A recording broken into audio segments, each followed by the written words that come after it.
Hello. You are listening to the Carroll Connection with your host, Jared Carroll.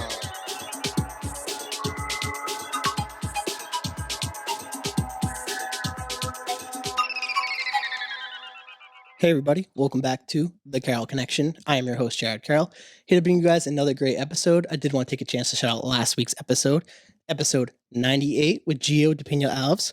He is a music producer as well as a podcaster. On that episode, we talked a lot about why he got into podcasting as well as traveling to California, living in a different environment, kind of the experience and value of doing that. We shared a similar experience. Obviously, I've always talked about I went to Texas and Georgia on the podcast, so we shared that similar experience in that aspect, and we talked a lot about that. Check it out, the carrollconnection.simplecast.com, Apple Podcasts, Spotify, all the major listening platforms. So for today, before I get into the episode, I do want to say, obviously, tomorrow is Mother's Day. We're recording on a Saturday. You guys will hear this on Monday. Shout out to all the amazing mothers out there. I would not be the person who I am without my mom, my grandmother, my aunts, my uncles. Uncles, that's not a woman. I can't believe I said that, but we're still rolling live. Again, shout out to all the amazing women who are mothers. Appreciate you guys. So for today, episode 99, Ulyana. Hi. For me and for the audience, could you pronounce your last name? Because I didn't want to butcher it, so we're just rolling with your first name, and obviously it rolls with your Instagram, so it makes sense, guys. Don't blame me. It's Kotava. And that is Russian. Mm-hmm. Okay. And we'll dive into like your family dynamic next, but kind of tell the people who you are and what you're doing currently. Okay, so I'm currently a student for naturopathy. So I finished my natural health degree a couple months ago. Before that, I got my bachelor's in pre-medical studies, and I've always wanted to go to med school. Like that was my dream. It's just to be a doctor and to help people. And then some things changed, and I decided to go the natural way. So yeah, now I'm just doing that. I'm doing fitness and yoga and just nutrition. Perfect. That's right up the alley that we like to talk about in this podcast, and we'll dive into each of those aspects as we go throughout the podcast. Like I mentioned earlier, I like to open up with family dynamic, specifically because it kind of lays the foundation for who we are. This episode obviously is about yourself, so I like to dive in a little bit about that, and obviously whatever you're comfortable with sharing, I'll let you take the floor with that. Okay, so I was born in Belarus. We talked a little bit about that. I moved here when I was about 7 with my mom. I remember only coming with a duffel bag that we still have. And now I have 6 siblings. So I'm the oldest out of 7. Let's see. When did you move from Belarus to the United States? When I was 7. So 7, about okay. 2006. 2006. How was that transition? Because obviously around that age, you're starting to become a little bit more conscious and aware of everything that's going on. So how was that leaving, obviously, your home country? That's probably kind of like not a traumatic experience, but it's a big event that's happening in your life. It was definitely weird. I didn't know what I was getting into because just, we said we were leaving. And then when I came here, I didn't know the language. I didn't know the culture. I was always the weird kid in school. It was kind of funny, actually. My only first friend was this kid that lived in our apartment building. And he taught me English just because he would always talk to me, and I would kind of just show him on my hands, like what I was, trying to get across. And that was my first friend. And I don't know where he is now. I should probably find him. So yeah. Did you move specifically to like the East Coast first? Like Yeah. you've always lived in this area. What were some of the differences that you noticed, if at all? Obviously, it's a young age, so that you may have noticed, even just like as you've grown up too. I could imagine maybe you've gone back. No, I haven't No, been back. okay, Yeah. interesting. Do you ever plan on going back to Belarus at some point? Do you have family still out there? Yes, I do. Okay, Yeah. that makes sense. Mhm. Yeah, but some of the differences that you might have seen, whether it's culturally or just maybe early on in like the school systems or even just with other kids. I think the biggest shock for me was the food. Did you like it though? So actually I did not eat anything when I first came here. I just hated the food so bad. I hated cheese. I hated pizza. Like pizza was a big staple in school. I was always used to my mom's cooking, and that was different. So whenever I would bring like food from home, I'd always get made fun of because it smelled bad or whatever. But that kind of threw me off a little bit for a few years where I was just like really shy to eat around people. So I don't know.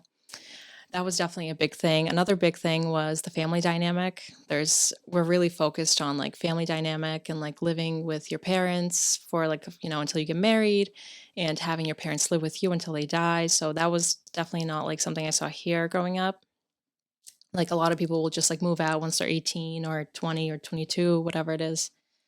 So that was kind of a big one too. Yeah, let's talk about that because I've actually said that on this podcast before. It's Mhm. like kind of like an fu to those people who like shame people that are over the age of 18 that still stay at home, because I've Mhm. noticed like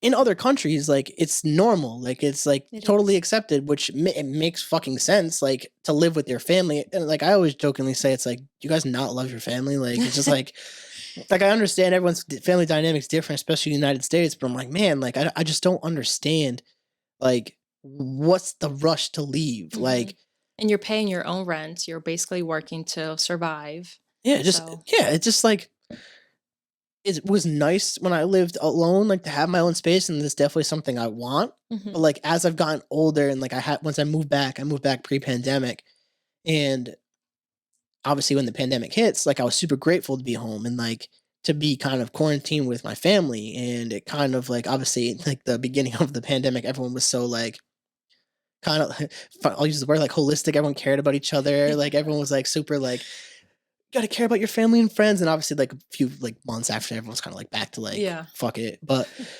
I'm a big family person. So like I like hearing that you embody that too as well. And like that's something you kind of hold, and like that's kind of like your value as well. Because I mean, my name, the Carroll Connection, that's kind of like the center of like the podcast. And I've had a ton of family. Like my second episode was with my late grandfather. And I literally got the quote that he said, "Take a chance," from that podcast tattooed on me. And I got a Mhm. signature as well. And this family is so important to me. So I just don't understand the rush. Like it just I get the independence aspect, but you're Yeah. struggling for no reason. Exactly. And I don't know. It makes no sense. People shame it. It's like, oh, you still live with your family, you're over the age of like 20 plus. It's like I don't want to be at home, like not Mhm. necessarily, but like if I don't have a significant other, I don't have kids, like especially with this housing market, Jesus, like Exactly, right? like Everything's not worth it. so expensive. Yeah, so it's just like it's crazy how people view that part of families and the dynamic between parents and like children.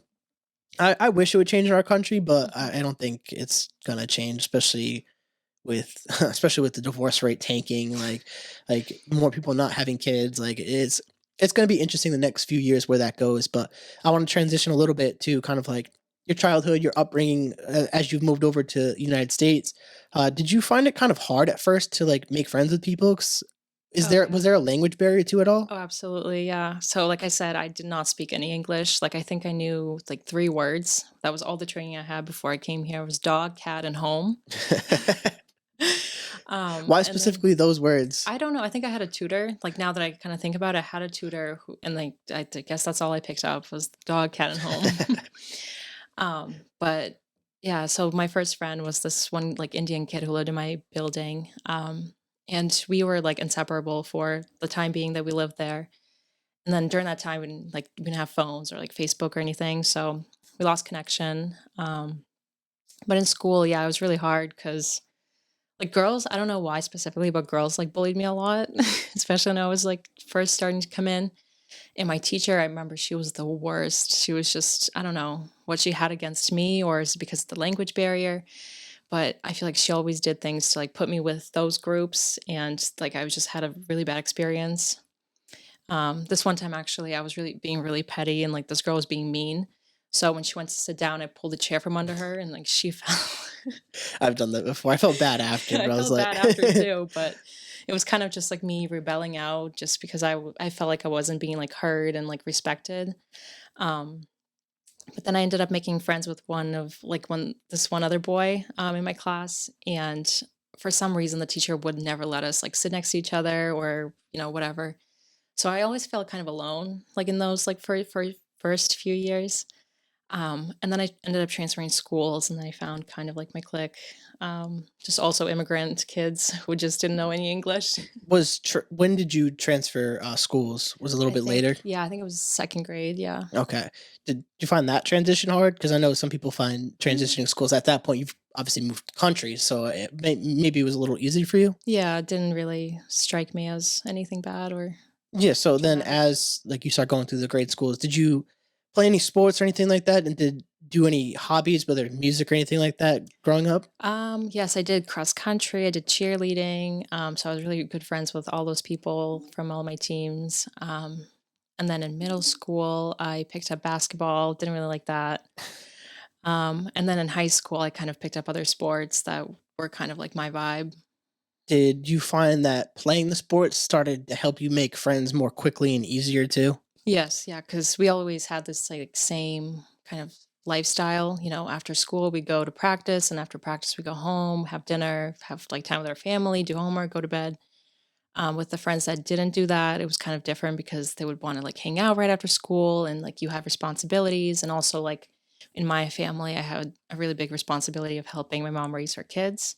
Well, my siblings, and so I like that was part of my life, like a really big part, and still is. That I would go home and I would have to like help around the house and do all of that. Did you find that kind of playing that role to be difficult growing up too? Because like being the oldest sibling, there comes some more responsibilities versus Mhm. being a younger sibling. Um, I learned that too. You're good. I learned that too. With so I have an older brother. We share the same dad, different moms. So he was really on the weekends he'd come through. Mhm. But being the oldest child for my mom and my dad, um, I was definitely kind of like a test dummy for a lot of stuff, Mhm. and I was somewhat obviously had to be like a role model and like to learn those things and to be there to be the older sibling to be the big brother for my younger brothers. Um, did you find any maybe stress or anxiety with that feeling growing up at all? Yeah, definitely. It was a big responsibility because I always felt like I had to, be a role model, and I couldn't, fuck up or anything like that. And when I did, I was like, oh my God, like, what am I going to do now? Like, I ruined it, like this and that. So it was definitely really hard, like mentally. And I was also a test dummy, like you said. So now that, like, now that I'm older, I saw these things. I'm kind of like trying to turn around the dynamic and like really promote like more relaxed, home where you don't have to be a role model for others. Yes, you can be, but be true to yourself, and then, just be a good person, and, all of that. But you don't have to be like a certain way, like a certain, sculpted out, like a sculpture almost. Just be yourself and, be a good person. Yeah, and I think especially with the content too that you started posting on social media, that Hmm. sets a good example, especially for your younger siblings as well as people that just watch and want to get into what you're doing. And we'll get into that fairly shortly. But as you start getting through, I actually want to know, well, what was your favorite sport? Just curious about that. Like throughout Everything everything, that you or played. probably track. Yeah, I love track. Why track? I really like the sprinting events and the hurdle events, so I think that was, like, the only time I could really do that. I also liked soccer, but, it involved a lot of running, and I didn't really Yeah. like that. I wish I did more track in high school. I was football all the way. I love, Mhm. and I like to talk about sports specifically because it brings that whole like team building that, Mhm. especially when we're younger, I would say getting kids involved in sports is so huge for especially not only building friendships, because a lot of people that I've had on the podcast, I played sports with, um, teamwork skills. It teaches kids to be a little bit less selfish. Yes. Um, you just need those character building moments too between winning and losing. Obviously nowadays that's kind of gone out the window, but like it's you need those moments because a lot of those moments that I had where we had like a bad game where we got our ass kicked or something like that, like and we got our ass chewed out by coach, we're gonna have to run laps and all that stuff. Like those are character building moments, and Mhm. like there's consequences to your actions. You play bad, you're gonna have to sprint. You're gonna have to run in practice the next Right. day. You need to get better. So talking about sports is always so huge because I've started to notice a little bit of a trend with people who don't play sports. Sometimes have a harder time, I'd say, adjusting to making friends, and they're a little bit more introverted Mhm. in that aspect. But I mean, I'm a very introverted person, so like, but having those experiences with like your entire team, I think are always super valuable. So as you're progressing through your high school experience, come up to senior year, and everyone's favorite question, you're looking towards college, all the other options. Um, what did you decide for yourself? So I went to college, just like a lot of people did. So I decided to go out of state, which was a really bad decision. But I feel like the high school that I went to, everybody was going out of state, especially like across the country, like way out there. I just went to Maine. I went there for a year and I didn't like it at all. I just hated being away from home. Just really, I'm like a very like homebody. Like I love being at home around my family. And especially the food. The food was awful. It was like the same thing every single week. Just not a lot of options really. So yeah, I decided to move back home and then I commuted to another college that was like 20 minutes away from my house. I finished my pre-medical degree and then I made so many friends there. I made so many great connections with professors and like just people in general. So that was a really good decision. Why did you feel did you feel the pressure to like kind of like I know I've had a lot of people come on too, and when they were looking at college, that they almost felt like there wasn't other options. Mhm. Like I don't know if your high school kind of like did the same as well, because I know my high school was definitely like a college prep type of high school. Did you kind of experience something similar? Yeah, definitely college prep, like go to college. I mean, I knew there were other options, but I knew I always wanted to be a doctor, just to know what kind or anything like that. So that was always my goal is to like go to med school, like whatever I have to do, I'll do it to, get there. Did you know that like like at an early age? Yeah. You knew that? Like Yeah. why specifically I that? don't know. I think well, okay, so when I lived in Belarus, I lived with my grandmother and my grandparents, or my grandpa, and my mom's mom, my grandmother, she was a nurse and she worked all the time and she would always come home and like tell us stories about like all these things that she like saw during the night or during the day and how she helped like this person and that person and like how they were like near death and like she was there for them and I think I was really inspired by that. That makes a lot of sense. I mean, the act of helping people is so powerful. I mean, Mhm.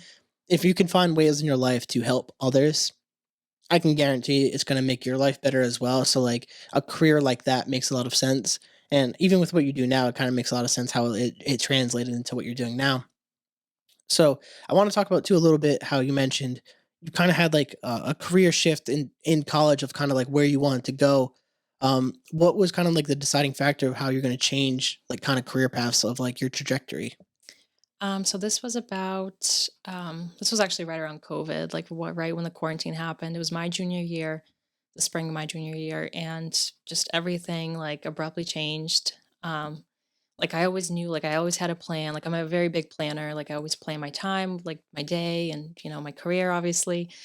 So it was really like a big like ego killer almost. That like not everything is always going to go as planned. Mhm. I had to go home and I had to like learn science basically from home and that was really hard and like trying to do labs and finish junior year and then during that time we were also getting ready to do our senior proposals so like our senior science project basically so that kind of just shocked me really and I felt like I wasn't being supported enough just from Zoom like from my professors and they were doing the best they could with everything.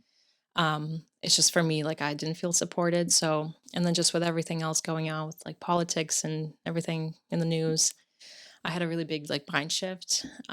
So definitely opened up like another perspective in life. Yeah, and that's honestly really awesome to hear that it kind of created this shift because I've talked to a bunch of people about holistic type healing, Hmm. and I always mention that I wish that our country would incorporate more of like I guess it's weird how they say like the older Eastern medicine types like practices, and then like, obviously of Western medicine.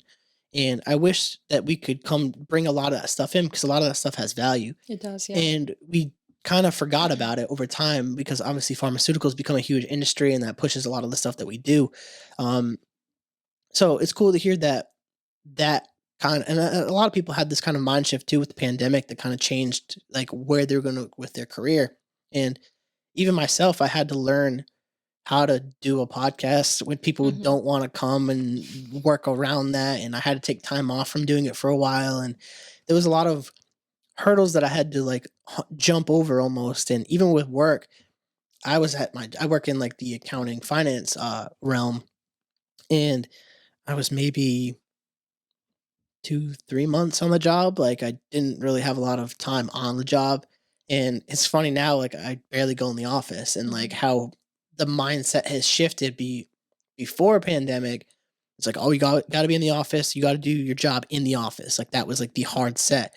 And now it's like you could do your job anywhere. Mhm. And it's really nice because even tying back to what we talked about with family, I got to spend way more time with family. And like that kind of mind shift was like, I want this. Like, I want more balance in my life to not be so, you spend so much time going to the office, driving to work, getting ready, Right. driving home. Like, it's kind of soul sucking. And Mhm. I knew that going into what I was doing, like, especially the years that I spent. I even told you about the story with Georgia, Brian. Right. I always talk about on the podcast. And being in that environment was just so toxic, and you just kind of get sucked into it, and society tells you to keep doing it. Mhm. So it It's becomes, respected to do yeah, that. it's like Yeah. respected to push through these things and overcome adversity. And I think there's value in that. But what isn't talked about is this mental health aspect, Mhm. is when is enough enough. And I'm glad for yourself that you were able to kind of have this mind shift and like make a decision for yourself that is benefiting you and is doing something you actually want to do. Mhm. Because a lot of people will end up in careers they don't like for years and years and years, and it's unfortunate that a lot of people get sucked into that negativity of the workforce. And Right. I wish that more people would incorporate the mindset that you have or that I have in the aspect of just kind of being more open to looking at these other options in career aspect. I want to start transitioning a little bit into your career a little bit more, and kind of as we talk about this transition, were you always kind of interested in like this fitness aspect? Was it always kind of like a part of your life? Well, fitness was always kind of a part of my life just because through sports, I was always very, active. I always loved going outside and running outside, like especially when we didn't have phones or anything like that. Everybody was outside running, making friends like that. So once I left high school, I didn't play a college sport. So I was like, what am I going to do now? I was actually a little bit depressed like the first like year I was away because I didn't know what I was going to do. I was always very active and you know, I didn't have an outlet to kind of let out my anger and my stress out. So I was just kind of keeping it inside. And then the weekends that I would go home, I'd always like work out with my friends from home. And that helped me a lot kind of to get me through the week, but that wasn't enough. I needed something every day. And we did have a gym back at school, but I didn't really like it. I didn't really have a lot of friends there either. So yeah, now that I think with the pandemic too, I started to really like get into it. I started to get like serious about it, consistent all the time, like learning about different workouts I can do. And after that came nutrition and then kind of just stuck. Let's talk a little bit about the importance of fitness, especially with what you do. Um, how do you? And I like your page in this aspect of like you really post a lot of informational stuff, and we can kind of dive into this like more now. Is this holistic healing type of practice?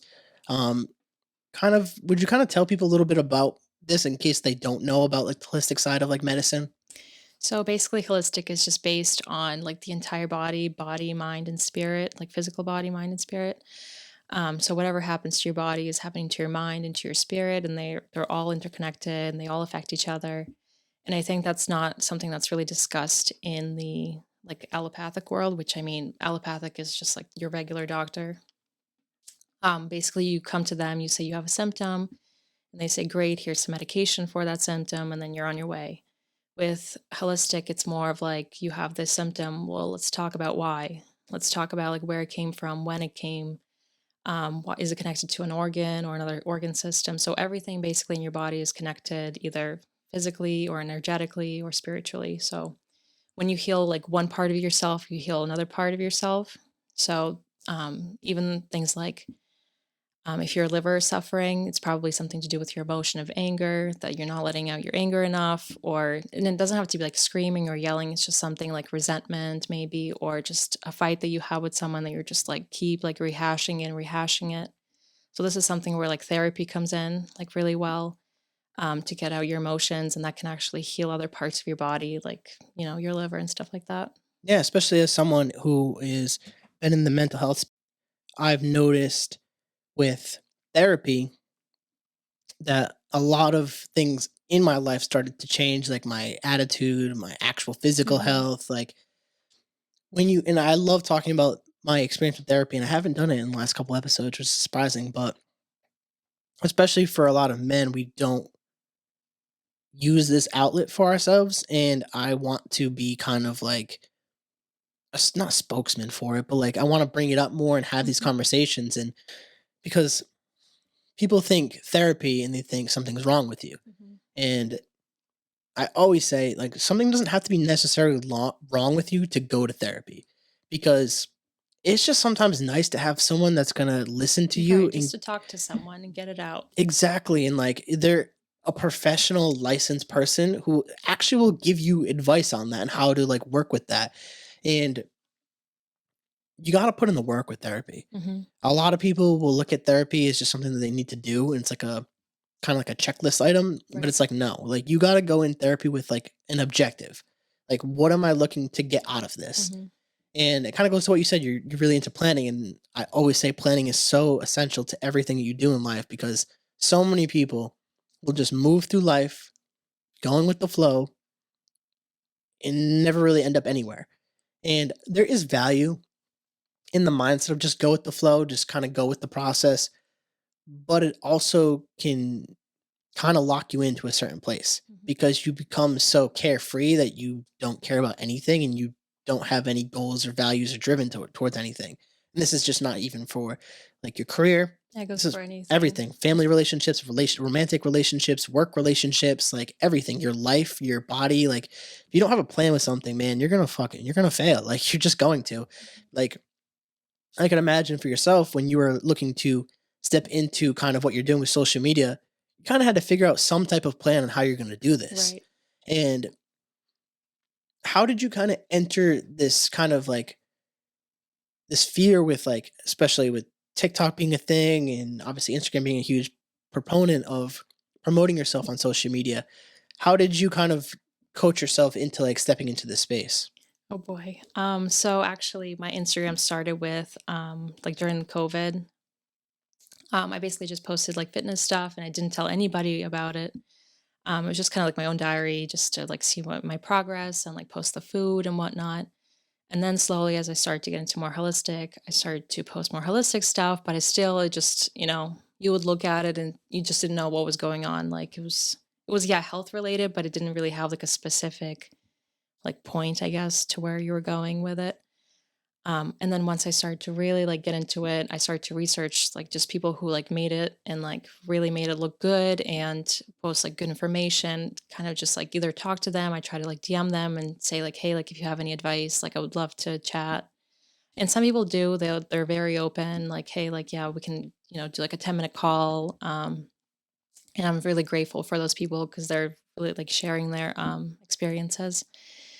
And then I finally found like I guess my niche, which is holistic nutrition and just like talking about things that are really bad for our body and kind of like putting their information out there. But I also wanted to make it like fun, entertaining, so it's not like you're just like reading like a scientific article and it's taking you forever.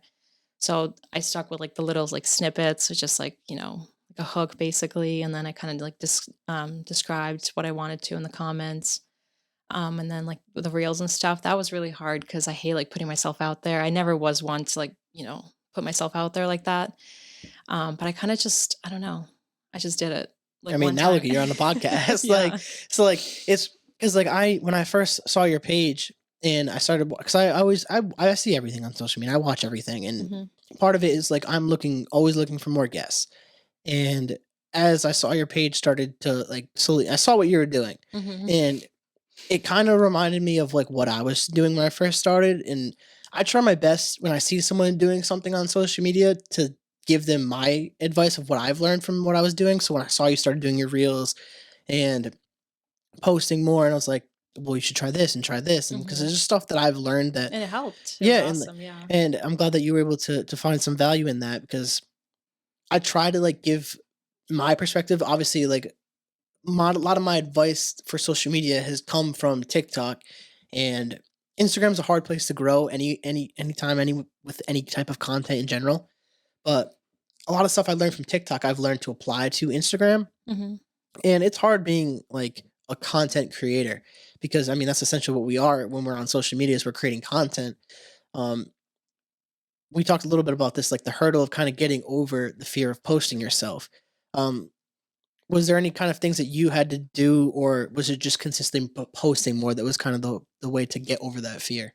Well, so it took me a while to really get on TikTok. I opened my account, I think back in like December, and I did not touch it. It was just sitting there, and I couldn't even like scroll. I was just like so scared to even like connect because I thought people would find me and they start making fun of me. And I already kind of got through that hurdle with Instagram because Instagram came first. So on Instagram, I started to kind of experiment. I posted like longer posts and I saw that they weren't doing well. So I decided to go shorter. And then I found like a good theme and it's working. Like people like it, people share it. And that's awesome. And then on TikTok, I hated showing my face. That was like part of it is like I couldn't hide behind just like a theme and like a cute sentence. So I had to like really put myself out there. And one day I was just, oh, okay, so this is where it came from. So every month in my journal, I put like 10 goals for the month that, I want to accomplish. Most of the time I do, sometimes I don't, that's fine. But one day I just sat down and I was like, okay, I'm going to do this. So I set a goal. I said, I'm going to post 3 times a day, like whatever it is, but like related to my niche. And like whatever happens happens. Like if everybody hates me, which probably won't happen, like realistically, I'm just like scaring myself that it probably won't. And if it does, I'll just delete it. Like what's the worst that can happen? And if I do, maybe at least one person will hear me and I'll help at least one person and that'll be, good enough for me. And then I just started doing that and people loved the stuff. Like I was pretty surprised. I'm still around like 600 followers, which is not a lot, but I have a very loyal following base, which is awesome. I made so many friends. And they're very supportive. They're even more supportive than like people I know in person. It's funny how that works. Yeah, right? I've noticed that, and I said all the time is when you get into the space of content, um, a lot of the time the people that are gonna support you are not your family and your friends. Mhm.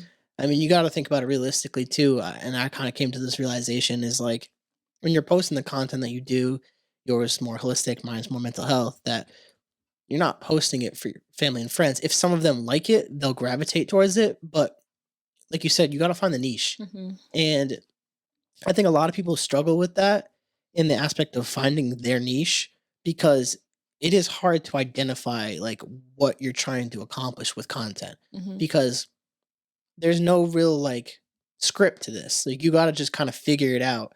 And Right. obviously you look at other creators and you get advice from them, you could get inspiration from them, but at the end of the day, you got to be yourself too.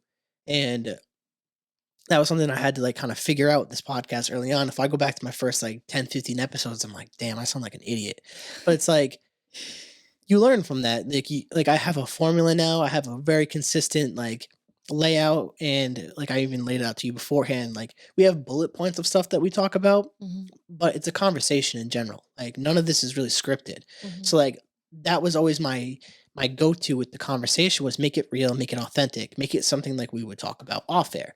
And obviously we keep personal stuff off the podcast and like we be a little bit more professional and polished, obviously in the recording, but like the material really doesn't change. Mhm. And I think people resonate with that. And I've noticed that a lot of people will start to support you the more that you do it. Mhm. And now that I've been like 2+ years at this, like I can get guests easily. Like at first it's like, well, what do you do? Like, what Mhm. is this? And that's always the initial hurdle is like beginning to post, like kind of what you said. Cause I had a fear and I kind of got pushed into it. So like when I first did the podcast, I'm like, I don't know if I've ever told this story, but I was working at my old job, Zeke's Custom Auto. Shout out them. I was changing wheels and tires again when I just got back from Georgia, and I was making the podcast. I wanted to have 3 episodes recorded before I did anything, and then post that. And they're like, "Just post it. You got 2 episodes already. Just post it." And I was like, "No, I'm not gonna do it." And I like slowly sneaked out like an intro, but I didn't post it anywhere. And then one of my buddies shared it on social media. I was like, shit. Like, I was like, all right. Everyone's going to know. And I'm like, all right, just got to do this now. So like, I just started doing it. And it probably shocked some people that I was doing it. I mean, tell people you're doing a podcast. I mean, nowadays a straight white man doing a podcast is like the stereotype. And shout out Ever Changing Vibe. I was on their podcast last night. Should come out in a couple weeks. Talked about something similar to this, but is breaking that stereotype of being another person with the podcast. And I wanted to talk about stuff that mattered. So we got into this space with obviously holistic healing. Talk a little bit about the mind. What are some of the stuff that you talk about for like the mental health aspect that you could kind of like maybe some tips and stuff that you've learned throughout your journey that people could probably get some value from? I think definitely finding time for yourself just to be alone because I feel like we're very, especially people who work, 9 to 5, they're constantly like surrounded by their people and other expectations and just, society expectations. So people rarely like find time to just be alone and like think for yourself and just, kind of dive in and like feel like meditation comes into this. So I first picked up meditation around like COVID as well. That was like when everything changed for me. I started to do a lot of yoga, and then at the end, I would always meditate, and that kind of helped me a lot, like figure out like who I am, not like what my friends think I am or what my family thinks I am, like who I am truly on the inside, like the good, the bad, the ugly, whatever. So definitely just like take the time to like really like find who you are. Some people do this through journaling. Journaling also helps. Just write down anything. Really like take like 10 minutes and just don't pick up the pen and just go off. And like whatever spills out, spills out. And through that way, you'll see like where your weaknesses are, where your strengths are, and then you'll find your values and like I don't know, kind of just all like comes together at the end. So that's Yeah. a really good. I also picked up meditation and journaling like kind of during COVID. I've definitely slacked. I can't even lie to y'all. Like I've definitely not been journaling and meditating like I used to. But learning the skills were essential. Yeah. Especially when I was going through stuff emotionally. Like I told you about, I always talk about on the podcast, the situation stuff, can't speak, situationship that I went through and how emotional that was for me to kind of learn how to express my emotions in a more healthier manner. And meditation was a great tool for that because for me, what my meditation was I would literally just like kind of like go outside, make sure I'm in the sun or something, preferably. But if I can't, find a nice space in my room, or I try to not meditate in my room because I just this is kind of this weird barrier with me for some reason. I just don't like to do it in my room sometimes. But preferably outside if I can get by a body of water. It's always Yeah. my favorite. And I like playing some type of like music behind it, like, or I'll look on YouTube. I'll just look up meditation, like hertz, or like looking for a specific hertz, and I'll just play that and like close my eyes and just put everything away and just listen and just my mantra. I haven't done it for so long. I should probably do this. It was because I always would picture this one spot, and it was I went to New Hampshire for hiking when I got back from Georgia, and this I have it on Snapchat somewhere in the memories. But this river. It was like fall time, all leaves, and we stopped there.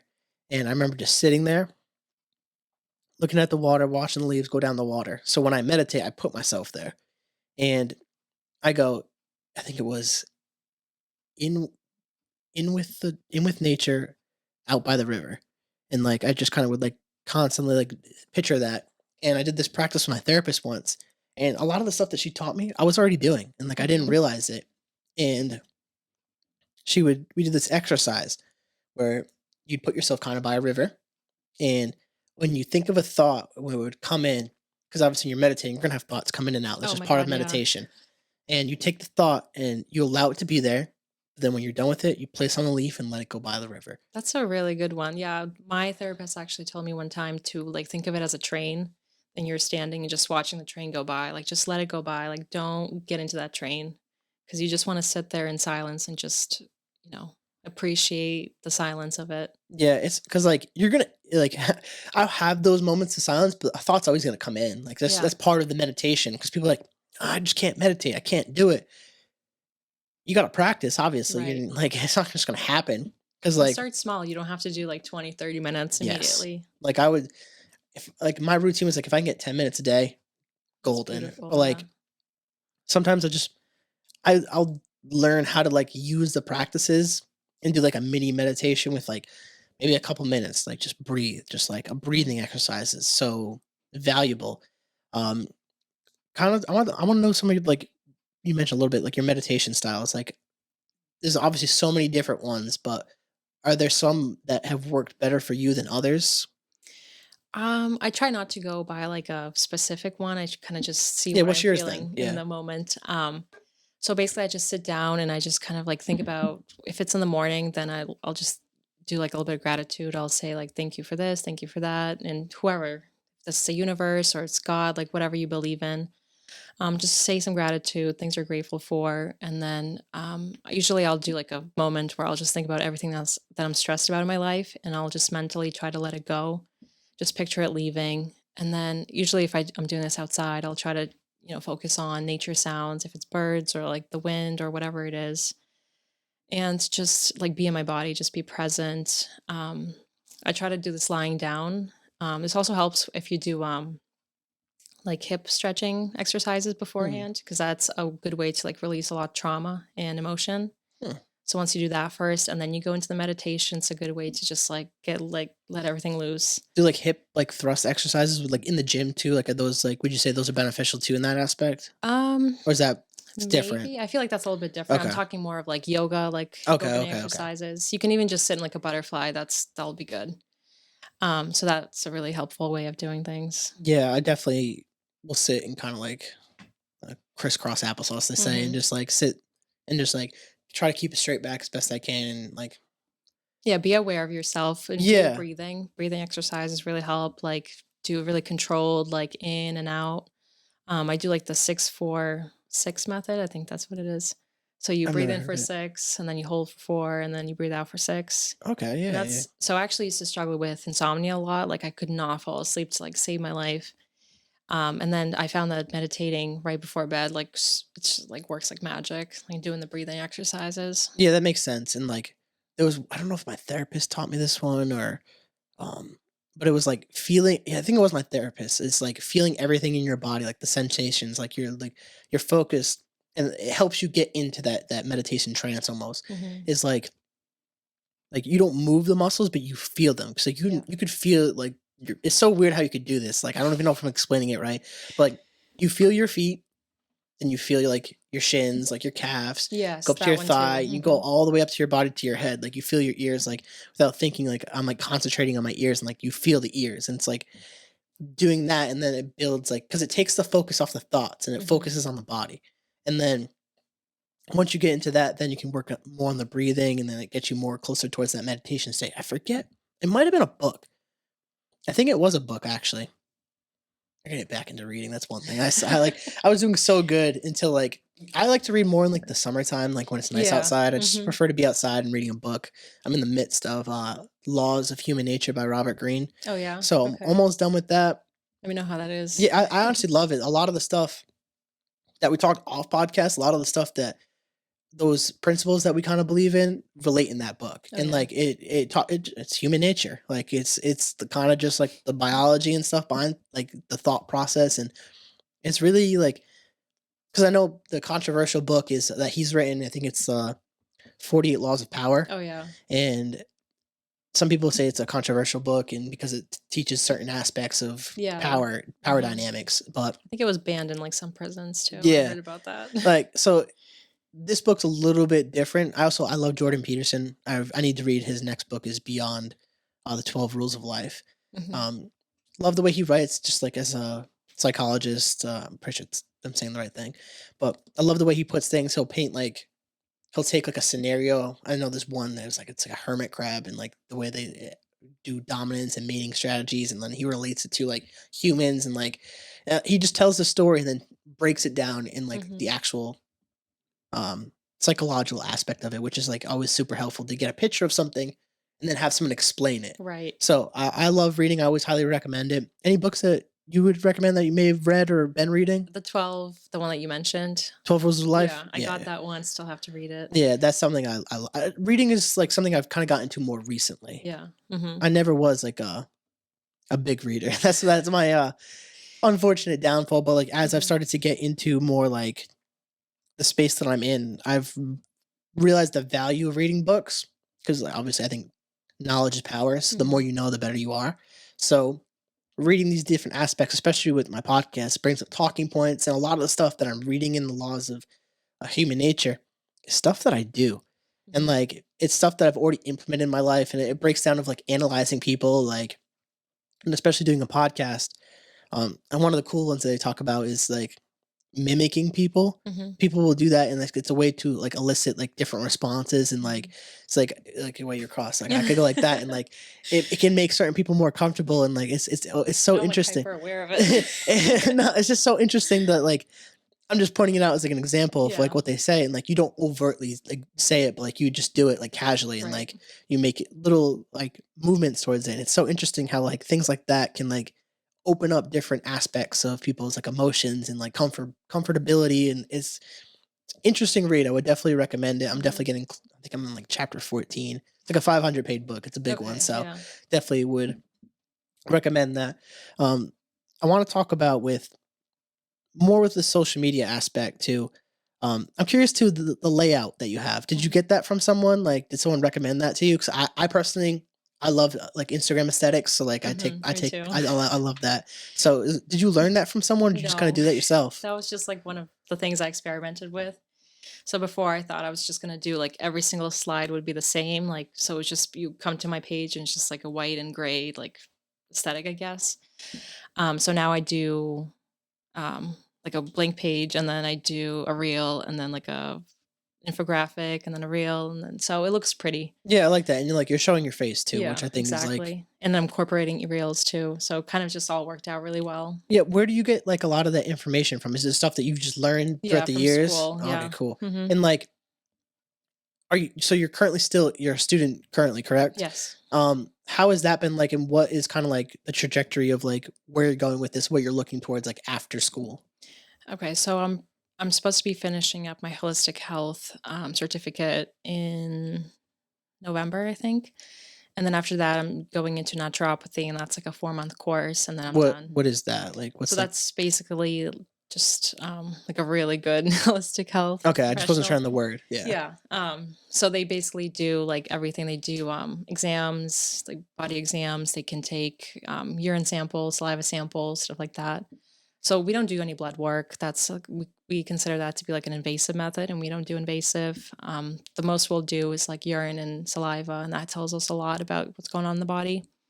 But anyways, after school, I'm hoping to open up my own like clinic, and hopefully, in like maybe 10 years or so, like expand it and like make it into like a big business. So Having we'll like see. not like franchise, but like multiple different places basically is Yeah, kind of what you're or like saying. invite like massage therapists and like Okay, chiropractors yeah. and So just like making like a whole experience out of it too. yes, So you have multiple different people to right. provide a service to as well. I like Hmm. that. That's definitely I think Yeah. that's definitely needed in society. I don't know if off the top of my head too many like holistic like places you could go. Hmm. Um, is that something that you've seen too in like as you started to get more into like medicine in general? Like there's not that many like I would holistic agree. Yeah, centers. I would agree. I think with COVID and everything going on, a lot more people are like opening up to this. But there's not a lot of like professionals out there. So there's a lot of information on the internet, but not all of it's true. And there's a big stigma around this whole thing of being like, like crunchy Facebook moms, like talking about essential oils and whatnot. And I mean, they do have some great information of like what worked for them, but a lot of it is not. Um, they don't talk a lot about like safety precautions because even with herbs and essential oils, they can be deadly if you use them wrong. Just like with any other medicine.